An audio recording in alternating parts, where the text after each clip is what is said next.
Hey Pokemon fans, it is great to be back, and just in time for YouTube's Geek Week 2.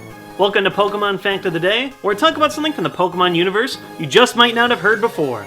Today I'm going to be talking about a current trend in the Pokemon universe, where players are playing some of these old, easy Pokemon games, and doing something to make them just a bit more challenging, and a whole lot more rewarding.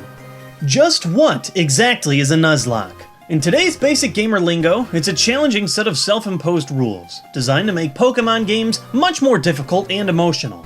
With the advent of YouTube, hundreds of players have been able to take their Nuzlocke challenges to the public, making the existence of these runs much more widely known amongst other Pokemon fans. But despite the recent rise of popularity for the Nuzlocke, few fans that I've talked to actually know where the trend originated from. Today, I'll be sharing the lesser-known story of the origins of Nuzlocke, the ways the Pokemon community has adapted to the trend, and several different ways you can make the normally easy Pokemon games a little more challenging. The story begins pretty much exactly where you'd expect a trend that makes something from your childhood more dark and serious. 4chan! Back in 2010, a user by the name of, you guessed it, Nuzlocke, posted a series of crude comics in the V board in order to share his personal Pokemon journey. These rules have since become the 2 commandments of Nuzlocke, and are followed in just about every kind of challenge run to date.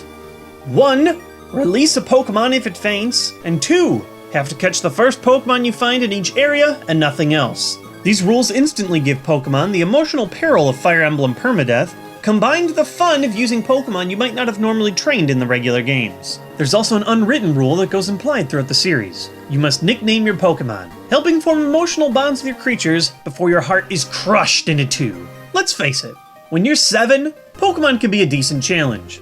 But now that the average fan base of the Pokemon games is in the early to mid-20s, the regular journey is just too easy. Although that doesn't explain why I could beat Sonic 2 as a kid and now I can't get past the 2nd level! It doesn't make any sense! So why the name Nuzlocke? Aside from the fact that it was the comic author's username, it's also a popular recurring character in the comics themselves. Seedot is the first Pokemon the main character Ruby captures, and he delivers the soon-to-be famous line, "I believe this is all happening for a reason," with the face of John Locke from Lost in Chapter 3. In Chapter 4, Ruby Seedot, now a Nuzleaf, falls to a Voltorb self-destruct. Viewers took a liking to the ridiculous Pokemon Lost mashup, and Nuzlocke, a combination of Nuzleaf and Locke, was the name that stuck ever since. So what is Nuzlocke? A lot of things, but ironically it was never used as a name for the original challenges. It's the name of a user that posted his struggles through comics on 4chan. It's the name of a recurring character in that comic. It's also the name of a website that hosts these comics now. But originally, the comic was just called Ruby Hard Mode.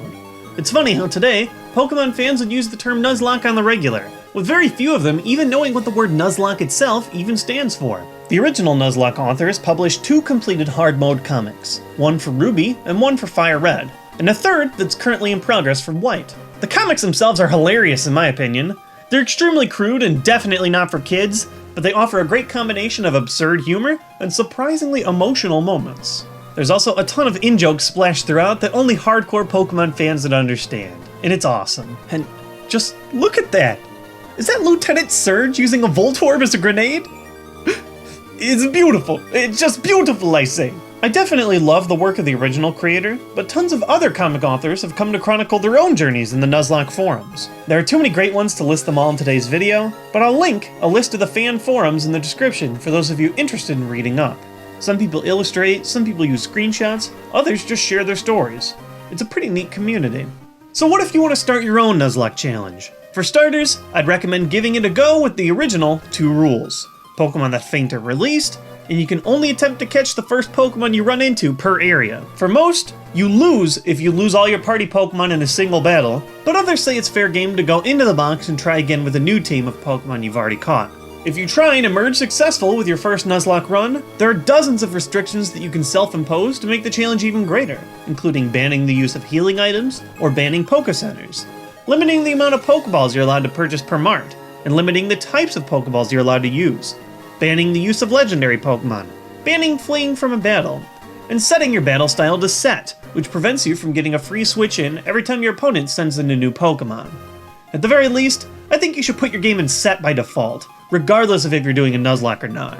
No matter what kind of challenge you decide to impose on yourself, the Nuzlocke is a fun way to make even the oldest Pokemon games a little more challenging and playable. Your battles will be tougher and more emotional than ever before, and every run will bring its own unique story that you can share with your fellow trainers.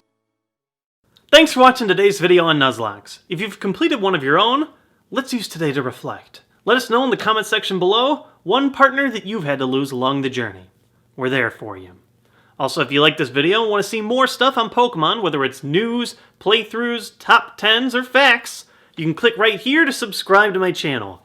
It's just a few months before Pokemon X and Y hits, and I'm going to be uploading like crazy when that time comes. Thanks again for watching, hope you guys enjoy YouTube Geek Week, and have a great day.